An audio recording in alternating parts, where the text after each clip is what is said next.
ನಮಸ್ಕಾರ ಸ್ನೇಹಿತರೆ, ನಾವೀಗ ಬೆಟ್ಟದ ಮೇಲಿರೋ ಯೋಗ ನರಸಿಂಹ ಸ್ವಾಮಿನ ನೋಡಿಕೊಂಡು ಊರಲ್ಲಿರೋ ಭೋಗ ನರಸಿಂಹ ಸ್ವಾಮಿ ನೋಡೋಣ ಅಂತ ಹೋಗ್ತಾ ಇದ್ದೀವಿ. ಇನ್ ಕೇಸ್ ಆ ವಿಡಿಯೋ ಏನಾದರೂ ಮಿಸ್ ಮಾಡಿದರೆ ಡಿಸ್ಕ್ರಿಪ್ಷನಲ್ಲಿ ಲಿಂಕ್ ಕೊಟ್ಟಿದ್ದೀನಿ, ಹೋಗಿ ನೋಡಿ. Thank you.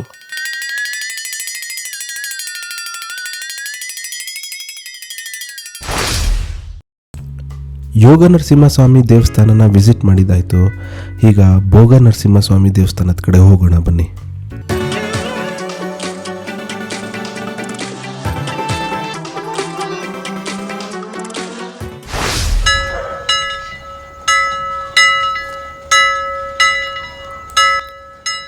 ಬೆಟ್ಟದ ಮೇಲಿರೋ ಯೋಗ ನರಸಿಂಹಸ್ವಾಮಿನ ಸ್ಥಾಪನೆ ಮಾಡಿದ್ದು ಬ್ರಹ್ಮದೇವ, ಆದರೆ ಇಲ್ಲಿನ ಭೋಗ ನರಸಿಂಹಸ್ವಾಮಿನ ಸ್ಥಾಪನೆ ಮಾಡಿದ್ದು ದೂರ್ವಾಸ ಮಹಾಮುನಿಗಳು.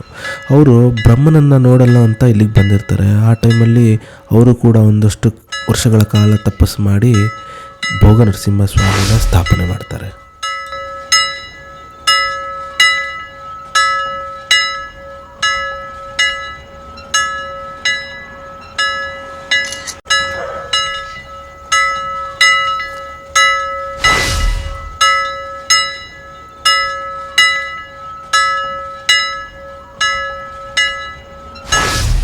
ಈ ದೇವಸ್ಥಾನನ ದ್ರಾವಿಡಿಯನ್ ಸ್ಟೈಲಲ್ಲಿ ಕಟ್ಟಿದ್ದಾರೆ.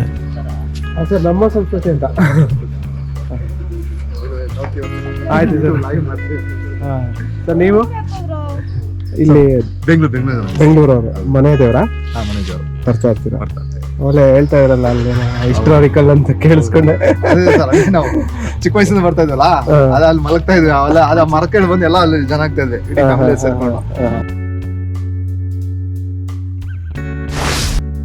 ಹಾಗೆ ಈ ದೇವಸ್ಥಾನದಿಂದ ಕೂಡ ಒಂದು ಕಲ್ಯಾಣಿ ಇದೆ, ಬನ್ನಿ ಹೋಗಿ ನೋಡ್ಕೊಂಬರೋಣ.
ಆಗ ರಾಮ ತನ್ನ ಬಾಣವನ್ನು ತೆಗೆದು ಅಲ್ಲೇ ಇದ್ದ ಬಂಡೆಗೆ ಢಮ್ ಅಂತ ಹೊಡಿತಾರೆ.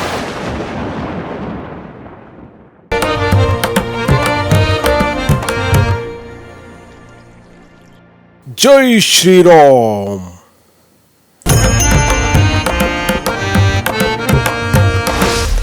ಹಾಗಾದರೆ ತುಮಕೂರಿಗೂ ಈ ರಾಮಂಗೂ ಏನು ಸಂಬಂಧ? ನಾನು ಯಾಕೆ ಈ ಕಥೆ ಹೇಳ್ತಾ ಇದ್ದೀನಿ? ಇದೆ, ಇವೆರಡಕ್ಕೂ ಸಂಬಂಧ ಇದೆ. ಅದನ್ನೇ ಈ ಭಾಗದಲ್ಲಿ ನಾವು ತಿಳ್ಕೊಳ್ಳೋದು. ನೋಡಿ, ಒಳ್ಳೆ ಕ್ಯಾಮ್ರಾಗಳಿಗೆ ಪೋಸ್ ಕೊಡೋ ಥರ ಪೋಸ್ ಕೊಡ್ತಾ ಇದ್ದಾವೆ.